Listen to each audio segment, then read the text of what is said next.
Hi అండి. Good morning అందరికీ. మా పిల్లలకి లంచ్ బాక్స్కి వచ్చేసి ఆలూ కర్రీ చేస్తున్నాను అనమాట. మా పిల్లలకైతే ఆలూ చాలా ఇష్టము.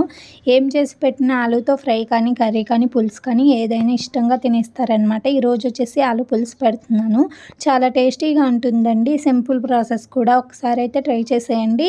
ఇలా చేసి పెట్టామంటే పిల్లల లంచ్ బాక్స్ ఖాళీ అయ్యి మాత్రమే వస్తుంది. అంత టేస్టీగా ఉంటుంది. ఇంకా పక్కనైతే ఎగ్స్ కూడా ఉడకబెట్టేస్తున్నాను అనమాట. ఇందులోకి ఎగ్స్ కూడా వేసుకోవచ్చు. చాలా టేస్టీగా ఉంటాయి.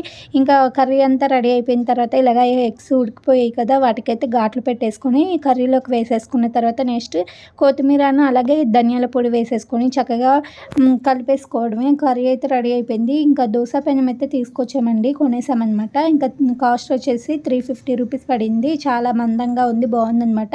ఇంకా ఆ స్టిక్కర్ తీసేయడానికైతే మనం స్టవ్ ఆన్ చేసేసి కొంచెం వేడి చేసేస్తే ఆ స్టిక్కర్ ఈజీగా వచ్చేస్తుంది కదా. నెక్స్ట్ పచ్చడి కూడా చేసేసాను అనమాట, టమాటో